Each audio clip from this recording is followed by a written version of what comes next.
Hello नमस्कार शिक्षक साथियों। अभी अभी एक ब्रेकिंग न्यूज़ निकल के आ रही है साथियों, जिसमें बीपीएससी के अध्यक्ष का प्रेस कॉन्फ्रेंस किया गया है बिहार शिक्षक भर्ती 2023 को लेकर, और क्या कुछ कहा गया है आज इसकी वीडियो में देखेंगे। तो जो भी शिक्षक साथी या जो भी सामान्य अभ्यर्थी चैनल पर नए हैं वो चैनल को जरूर सब्सक्राइब कर ले, क्योंकि शुरू से ही इस तरह की वीडियो का न्यूज़ आपको मिल रहा है साथियों ससमय। तो बीपीएससी के अध्यक्ष का बड़ा बयान अभी निकला है। जो शिक्षा विभाग से सहमति बननी थी वो आज बन गई है, और उसी का प्रेस कॉन्फ्रेंस उन्होंने किया है कि बिहार शिक्षक भर्ती 2023 कब से आवेदन लिया जाएगा। तो सारा खबर इस वीडियो में आपको मिलने वाला है। कितने की अंकों की परीक्षा होगी साथियों।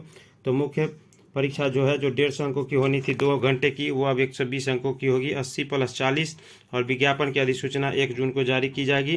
15 जून से आवेदन लिए जा सकते हैं साथियों। तो ये सारी बातें अभी अध्यक्ष महोदय ने किया है, और आइए देखते हैं क्या कुछ क्या है। तो ये बीपीएससी के अध्यक्ष अतुल प्रसाद जी हैं, जिन्होंने सारी जानकारी ट्वीट करके दी है। ये यहाँ देख सकते हैं आप लोग। कल से जारी हो सकता है विज्ञापन, कल जारी हो सकता है 1 जून को अधिसूचना जारी कर दी जाए साथियों। और इन्होंने कहा कि जो भी डॉक्यूमेंट्स लगने हैं वो सारे की तैयारी कर ले सभी अभ्यर्थी, क्योंकि बिना पेपर के किसी का अधूरा नहीं रहना चाहिए। तो इसके बारे में बहुत सारी बातें कही है इन्होंने। और प्राइमरी के लिए जो भी है SCRT का ही सिलेबस होगा। इन्होंने सिलेबस पर भी विस्तार से चर्चा की है कि सिलेबस जो होगा साथियों उसको विस्तार से अलग से बताने की कोई ज़रूरत नहीं है। जो भी बिहार सरकार का पाठ्यक्रम है वो उसी से प्रश्न रहेंगे पूरे साथियों। तो सभी अभ्यर्थियों को उन्होंने कहा है कि आप SCRT का या NCERT का ही सिलेबस का अध्ययन करें। परीक्षा में निगेटिव मार्किंग का जो प्रावधान था, बहुत सारे अभ्यर्थियों ने इनसे मांग की थी कि निगेटिव मार्किंग को हटाने का संबंध में। तो इन्होंने कहा कि नहीं, निगेटिव मार्किंग वो होगा ही साथियों। उसके लिए भी उन्होंने कहा था कि निगेटिव मार्किंग का प्रावधान रहेगा, वो यथावत ही रहेगा। और 15 जून से लिया जा सकता है आवेदन। तो ये यहाँ देख सकते हैं 1 जून को अधिसूचना जारी कर दी जाएगी, और उसके संबंध में क्या क्या पत्र लिया जाएगा उसके संबंध में सारी जानकारी दी गई है। डोमिसाइल नीति लागू है, और 15 जून से लिया जा सकता है आवेदन। और इसके आगे भी इन्होंने प्राइमरी के सिलेबस में बदलाव नहीं, प्राइमरी के बारे में इन्होंने कहा है कि जो SCERT का सिलेबस है, जो बिहार के विद्यालयों में पढ़ाई चल रही है साथियों, तो उससे बाहर कोई प्रश्न नहीं रहना है। उसी की तैयारी करना है, जिसमें 80 अंकों का GS रहेगा साथियों, और 40 अंकों का जो मेंटल एबिलिटी है वो रहेगा साथियों, मानसिक क्षमता परीक्षण। और मैथ से भी कुछ प्रश्न रहने की संभावना है। तो 2 घंटे में आपको 120 प्रश्न जो जिस पर मेरिट बनेगा साथियों। और पहला पेपर भाषा का है, अंग्रेजी का, उसमें कोई बदलाव नहीं है, वो 2 घंटे में 100 है, जो क्वालिफाइंग नेचर का रहेगा। कम से कम 30 अंकों का जो है 30 अंकों का उसमें सिलेबस रहने का 30 अंक क्वालिफाई मार्किंग का है। तो ये सारी बातें इन्होंने कही है। और क्या कुछ कहा सिलेबस के बारे में, तो आइए चलते हैं और सुनते हैं उन्हीं की जुबानी। और एक बात इन्होंने और कह दिया है कि जो भी नियोजित शिक्षक हैं, तो नियोजित शिक्षक के बारे में इन्होंने कोई चर्चा नहीं की है। इनका कहना है कि नियोजित शिक्षक जो है वो सरकार का विषय है, वो सरकार से ही आप लोग, पत्रकार को इन्होंने संबोधित करता है कि सरकार से इस चीज़ की मांग की जानी चाहिए कि नियोजित शिक्षकों को क्या प्रावधान दिया जाएगा। उस संबंध में इन्होंने सारी बातें कही हैं कि नियोजित हमको 1,70,000 की अधिसूचना मिली है, और उसी पर वैकेंसी करनी है। और जो भी बाहर के हैं उनसे भी, कि जो अस्थायी निवासी है, भारत का नागरिक हो और बिहार का निवासी, तो उन्हीं के संबंध में इन्होंने सारी बातें कही हैं।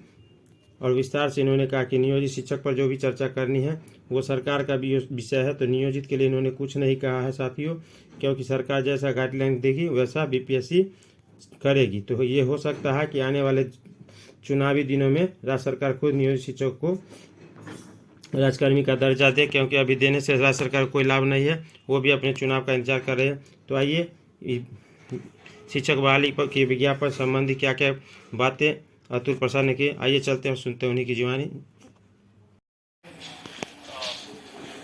ये इस महीने के अंत में तो आप निश्चित रूप से मान के चलें कि 1 जून का जब सुबह में आप लोग देखेंगे तो जरूर उस समय तक आप लोगों को जानकारी रहेगी। कुछ बातों का मैं खुलासा कर दूं कि जो परिवर्तन जो कुछ हुए हैं, कुछ अभ्यर्थियों की मांग को देखते हुए, वो मैं चीजों की जानकारी दे देता हूं। एक की जो सिलेबस के संबंध में जो बार बार लोगों की चर्चा होती रही है कि सिलेबस का विस्तार किया जाए, तो सिलेबस का विस्तार करने की कोई आवश्यकता नहीं।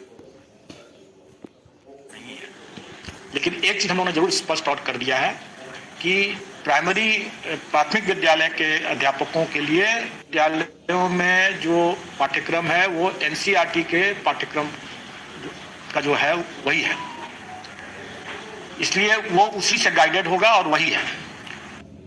अभ्यर्थी को सिलेबस विस्तार से अगर समझने की जरूरत, बस उन्हीं को देख लेंगे तो उनके वो जिज्ञासा पूर्ण हो जाएगी। दूसरा जो लोगों की एक मांग रही है कि जो भाषा की का जो है उसमें 100 नंबर का है और उसके लिए 2 घंटे हैं, और मुख्य पेपर जो है वो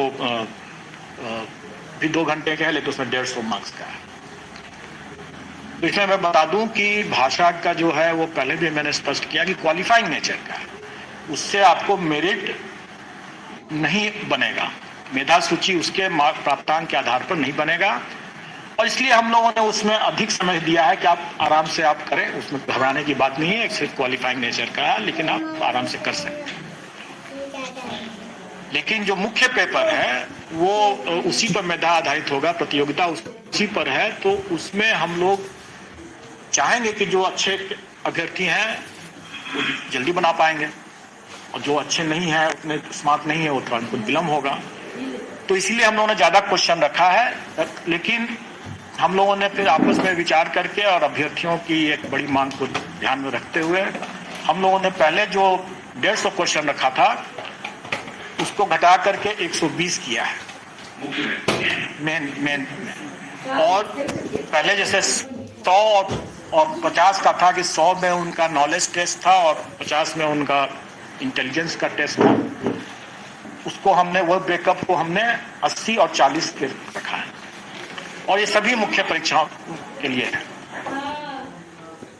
मतलब 120 क्वेश्चन रहेगा, 80 और प्लस 40। और ये भी मैं स्पष्ट कर दूं कि एक पद के लिए एक ही मेन पेपर है,